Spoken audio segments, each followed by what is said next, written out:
the island of Corsica.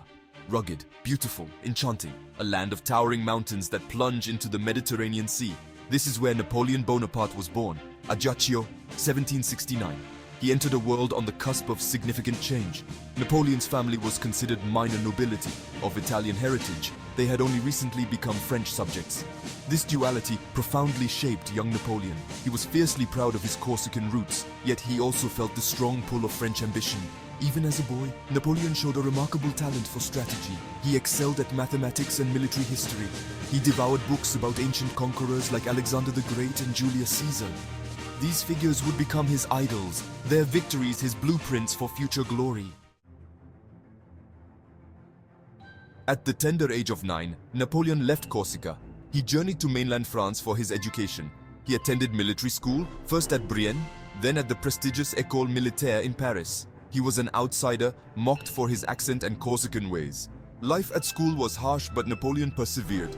He buried himself in his studies. Artillery became his specialty.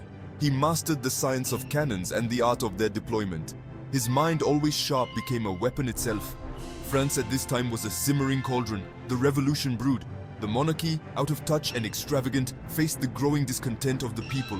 Napoleon, ever the observer, watched and learned. He saw the cracks in the foundation of French society, and he saw opportunity.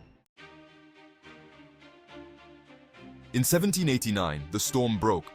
The French Revolution ignited, fueled by the ideals of liberty, equality, and fraternity. Napoleon, back in Corsica, embraced the revolution. He saw it as a chance to reshape his world. He joined the Corsican National Guard. He fought to bring the flames of revolution to his homeland. He dreamed of liberating Corsica from French rule. His ambition, always present, began to take on a larger scope. However, Napoleon's revolutionary fervor put him at odds with powerful figures in Corsica. He and his family were forced to flee. They sought refuge in France, now a republic in turmoil. Napoleon, the soldier, was ready to offer his sword to the new nation. Section 4. The Artilleryman's Ascent. France was at war. Monarchies across Europe united against the revolution. Napoleon, with his military training, was a valuable asset. He rose quickly through the ranks. His tactical brilliance could no longer be ignored. The siege of Toulon in 1793 cemented Napoleon's reputation. Royalist forces held the city. The revolution needed a victory. Napoleon, still a young officer, devised a daring plan. He positioned his artillery with precision. His cannons rained fire upon the enemy. Toulon fell. Word of Napoleon's victory reached Paris. He was hailed as a hero of the Republic. His star continued to rise. In 1795, he defended the government against a royalist uprising in Paris. His decisive action saved the revolution. Napoleon was now a marked man. His enemies feared him. His allies admired him. He was on the path to destiny. Section 5. Triumphs in Italy and the sands of Egypt. In 1796, Napoleon took command of the French army in Italy. This marked the beginning of a series of remarkable military campaigns that would etch his name into the annals of history. He was just 26 years old, a young and ambitious leader with a vision that extended far beyond the borders of France. His enemies, the Austrians, underestimated him. They saw him as an inexperienced commander, not realizing the strategic genius that lay beneath his youthful exterior. They would learn their mistakes soon enough. Napoleon's tactical brilliance and innovative strategies would catch them off guard. Napoleon's campaigns in Italy were a masterpiece of military strategy. He maneuvered his troops with precision, outflanking and outsmarting his enemies at every turn. He marched his troops over the Alps, a feat once thought impossible. This daring move not only showcased his leadership, but also his ability to inspire his men to achieve the extraordinary. He defeated the Austrians in a series of brilliant battles. He conquered vast territories, securing his reputation as a formidable military leader. He returned to France a conquering hero. The people celebrated his victories, and his popularity soared. His name was on everyone's lips. Napoleon had become a symbol of French pride and military prowess. Napoleon's ambition now extended beyond Europe. He envisioned a grand empire that would rival the greatest in history. He dreamed of striking at Britain, France's greatest enemy. He believed that by weakening Britain, he could secure France's dominance. He devised a daring plan, an invasion of Egypt. This bold move was intended to disrupt British trade routes and weaken their influence in the region. He envisioned Egypt as a stepping stone to India, the jewel in Britain's colonial crown. By controlling Egypt, he hoped to challenge British supremacy in the east. Napoleon's Egyptian campaign was a mix of triumph and disaster. While he achieved significant victories, the harsh realities of the desert and the resilience of his enemies posed constant challenges. He won stunning victories against the Mamluk armies. The Battle of the Pyramids was a testament to his tactical brilliance and the discipline of his troops. He explored the ancient wonders of Egypt. The rich history and culture of the land fascinated him, and he sought to learn from its past. But his fleet was destroyed by the British at the Battle of the Nile. This devastating loss left him stranded in Egypt, cut off from reinforcements and supplies. His dreams of eastern conquest lay in ruins. Despite his initial successes, the campaign ultimately ended in failure, a stark reminder of the unpredictable nature of war. Section 6. Coup of 18, Brumaire, the Republic no more. This pivotal moment in history marked the end of the French Republic and the rise of one of history's most iconic figures. While Napoleon was away in Egypt, France descended into chaos. The government was weak, unable to maintain control or provide for its citizens. The economy faltered, leading to widespread poverty and discontent among the people. The streets were filled with unrest, and the once promising revolution seemed on the brink of collapse. The people yearned for stability, a return to order and prosperity. They were desperate for a leader who could bring them out of the darkness and into a new era of hope. Napoleon saw his chance, recognizing the perfect moment to make his move. In 1799, he returned to France. His arrival was met with great anticipation and excitement. The people saw in him a beacon of hope, a leader who could restore their nation's former glory. He was greeted as a savior, a hero who had come to rescue France from its dire situation. The enthusiasm of the crowds was palpable, their cheers echoing through the streets as they welcomed him back with open arms. He staged a coup d'etat, the coup of 18 Brumaire.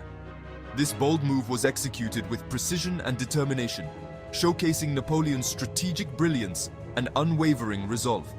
He seized power and abolished the Directory, the weak government that had ruled France. The Directory had failed to provide stability and effective governance, and its dissolution was a necessary step towards rebuilding the nation. In its place, he established the Consulate, a new form of government designed to centralize authority and streamline decision-making. This marked the beginning of a new era for France, one that would be defined by strong leadership and decisive action. Napoleon, of course, became first consul. This position granted him significant power and influence, allowing him to implement his vision for France's future. He was the ruler of France in all but name. His authority was unquestioned, and his leadership brought a sense of direction and purpose to a nation that had been adrift for too long. Napoleon immediately set about restoring order.